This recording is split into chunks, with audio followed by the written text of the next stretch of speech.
Permutation और combination के हवाले से ये हमारा लेक्चर नंबर 10 है। इससे पहले जो 9th लेक्चर है वहाँ बेसिक डेफिनेशन हुई अबाउट कम्बिनेशन, और उससे पहले वाली सारी वीडियोस थी डिफरेंट कैटेगरीज की परमुटेशंस के हवाले से। 9th वाली में कम्बिनेशन की डेफिनेशन और basic use. Basic use means जो जनरल एप्लीकेशन के हम क्वेश्चंस में कैसे डील करते हैं, फार्मूले कैसे चलाने हैं, वो आपका लेक्चर नंबर 9 में आ चुका। यहाँ से आपकी एप्लीकेशन शुरू हो रही है। अगले 2-3 लेक्चरों में ये हमारी कंप्लीट एप्लीकेशन चलेगी, जिसमें जनरल लाइफ के ऐसे ऐसे प्रॉब्लम्स आपको नज़र आएंगे कि ये कहाँ अप्लाई हो रही है, और स्टूडेंट की सोच होगी कि ये यहाँ भी यूज़ हो सकती है, यहाँ भी हो सकती है। फिलहाल इस एप्लीकेशन के हवाले से counting polygons and line segment, यहाँ से ये बात हो रही है फर्स्ट एप्लीकेशन। ये कुछ फार्मूले बताए जा रहे हैं कि अगर n पॉइंट्स एक प्लेन में हो और हमें वहां से लाइन सेगमेंट बनाने हो तो कितने बनाए जा सकते हैं। Answer is NC2। ये इनके फार्मूला का वेटेज कैसे बनी, यूज कैसे बना। अगर हम दो पॉइंट को आपस में जोड़ दें तो वी गेट ए लाइन। हमें लाइन सेगमेंट की बात हुई है कि लाइनें कितनी बनाई जाएंगी अगर ऐसे डिफरेंट पॉइंट मौजूद हो। जैसे ये एक पॉइंट है, ये एक लाइन बन गई, इसको इससे जोड़ दें फिर एक लाइन बन जाएगी। इस तरह कितनी लाइनें बनाई जा सकती हैं अगर n पॉइंट्स अवेलेबल हों, क्योंकि हर दो पॉइंट को जोड़ देने से लाइन बनेगी, इसलिए फार्मूला में NC2 आ गया। उसके बाद यही क्वेश्चन दोबारा से है, अगर कुछ पॉइंट्स वहां से कोलिनियर हो जाएं। कोलिनियर मींस एक पॉइंट यहाँ आ गया, एक यहाँ आ गया, एक यहाँ आ गया, तीनों पॉइंट एक लाइन में आ गए।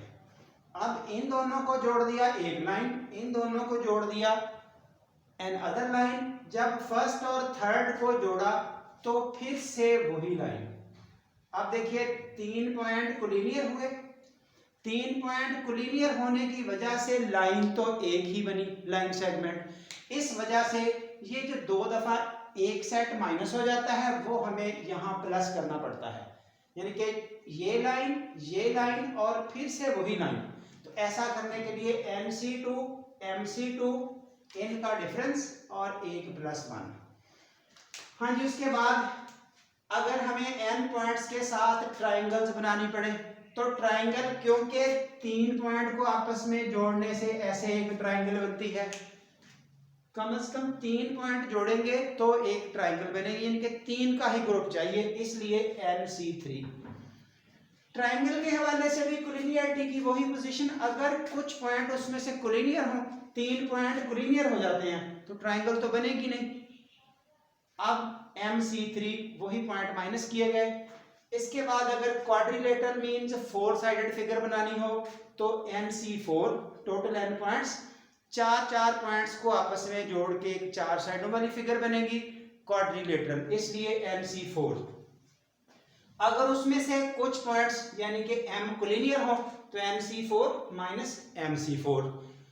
हाँ जी, अब यहाँ से इतने डाटा को देखते हुए हम ये बात जनरलाइज कर सकते हैं। इन जनरल एक पॉलीगॉन r साइडों वाली अगर बनानी हो तो फार्मूला इज NCR, और अगर उसमें से m पॉइंट कोलिनियर हो तो NCR - MCR। ये आपका अब मोस्ट जनरल फार्मूला बन चुका जो किसी भी पॉलीगॉन के लिए काबिल कबूल होगा। अब इन फार्मूलों को थोड़ा सा यूज करके दिखाया जा रहा है एक क्वेश्चन के साथ। Suppose there are 7 points in a plane, find number of lines. ये आर लाइंस कहा तो सॉल्यूशन में N7 R2 NCR का फार्मूला यूज करना है। R2 क्यों यूज किया, क्योंकि 2 पॉइंट को जोड़ के एक लाइन बन जाएगी। हमें सारी लाइनें चाहिए तो 7C2 21 लाइंस। नेक्स्ट है नंबर ऑफ डायगोनल्स, जो दूसरा पार्ट है नंबर ऑफ डायगोनल्स। यहां पर लिखा है number of diagonals equal to NC2 - N। ये जरा फार्मूला नोट करें, NC2 - N, और डायगोनल का ख्याल करें।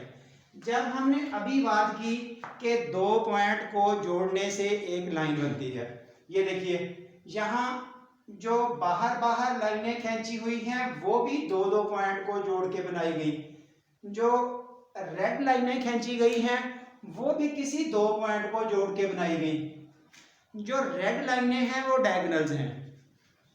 अब फर्क कैसे पता चलेगा? अगर डायग्राम के अंदर से होते हुए एक लाइन खींची जाए वो डायगोनल होती है, लाइन वो भी है, यानी कि लाइन तो किसी भी दो को जोड़ने से बनेगी। लाइन रेड वाली भी है, लाइन ब्लैक वाली भी है। जो रेड वाली लाइन है दैट इज डायगोनल, जो बाहर की ब्लैक है वो डायगोनल नहीं है। जिस वक्त हम ये फार्मूला लगाते हैं NC2 तो उसमें रेड और ब्लैक सारी लाइनें शामिल हो गई, क्योंकि वो तो ऑल लाइंस आ गई। हमें अब सिर्फ डायगोनल का जवाब देना है।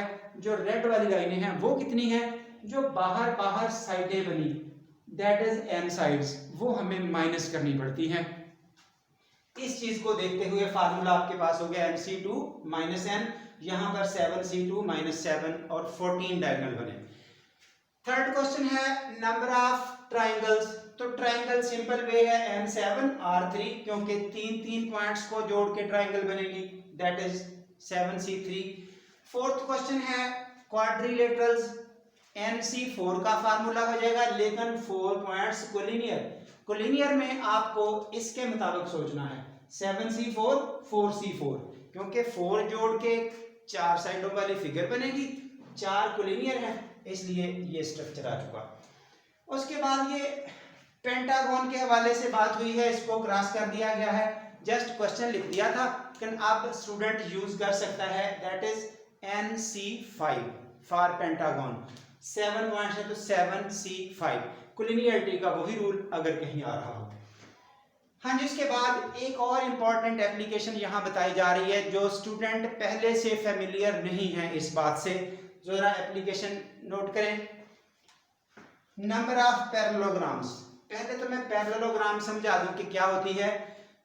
ऐसी डायग्राम 4 साइडों वाली जिसकी अपोजिट साइड्स पैरेलल हो, ऐसे सिर्फ opposite sides parallel, opposite side parallel, opposite side parallel, ठीक है। ये चारों फिगर्स में अपोजिट साइड्स पैरेलल हैं, तो ये सब की सब पैरेललोग्राम है। लेकिन पैरेललोग्राम की ये टाइप्स बनती हैं। फर्स्ट टाइप स्क्वायर होती है जिसकी चारों साइडें एक जैसी हों। ये रोम्बस होती है जिसमें एक जैसी ना हो, डिसफिगर हो जाए थोड़ा सा। इसी तरह ये रेक्टेंगल है, ये पैरेललोग्राम है। अब word parallelogram means opposite sides parallel, इस वजह से ये लिखा, बाकी रेक्टेंगल लिख दिया जाए तो भी एक ही बात है। There are n parallel lines and m parallel lines crossing each other. ये रेड वाली लाइनें भी पैरेलल हैं, ब्लैक वाली लाइनें भी पैरेलल हैं। यहां से ऐसे कुछ लाइनें n और m एक दूसरे को काट रही हैं, रिजल्टेंटली हमें पैरेललोग्राम्स या रेक्टेंगल्स मिल रही हैं। मसलन ये देखिए, ये एक रेक्टेंगल इस तरह से, ये आगे बढ़े एक रेक्टेंगल, ये और आगे बढ़े एक रेक्टेंगल, ठीक है ना। यहां तक 1 2 3, फिर इन दोनों को मिला के, फिर फर्स्ट थर्ड ये 1 2 3 को मिला के, इधर को, ये जितनी भी हम देख लें, शायद हम काउंट करते हुए थोड़ा परेशान हो जाएंगे कि ये किस तरह पता चलेगा कितनी रेक्टेंगल्स बनेगी। हमारे कॉम्बिनेशन के यूज के मुताबिक simple formula MC2 multiply by MC2। जो n लाइनें हैं वो भी दो दो पॉइंट को जोड़ के बनी, m वाली दो दो पॉइंट को जोड़ के बनी, दोनों को जोड़ेंगे दरमियान में एंड आएगा, फिर वो 4 मिलके पैरेललोग्राम बनेगी। इस वजह से MC2 मल्टीप्लाई बाई MC2। एक क्वेश्चन शो किया गया है, 6 यहाँ से रेड लाइंस हैं और 7 यहाँ पर ब्लैक लाइंस हैं। इनको अगर क्रॉस किया गया इस तरह से आपस में पैरेलल हैं तो कितनी बन सकेंगी रेक्टेंगल्स या parallelograms? 6C2 multiply by 7C2, that is 315 in total. यहाँ तक आपको जितनी भी 1 2 3 एप्लीकेशंस नजर आई, ये थी अबाउट कॉम्बिनेशन। इंशाल्लाह नेक्स्ट जो कमिंग वीडियोस हैं उसमें आपको इस तरह की एप्लीकेशंस नजर आएंगी कॉम्बिनेशन की, कि स्टूडेंट खुद सोचेगा कि ये इसकी इंपॉर्टेंस उसको नजर आ जाएगी कि इस हद तक इसका यूज है। कि कहाँ कहाँ ये यूज़ हो सकता है। बिल्कुल छोटे छोटे क्वेश्चंस होंगे, आम एमसीक्यू कहीं भी पूछे जा सकते हैं जनरल लेवल पे, तो वो आप इन कम्बिनेशंस का यूज़ करते हुए हल करेंगे। यहाँ तक का काम जो अवेलेबल था इस एप्लीकेशन की हद तक, that is completed. Thank you very much.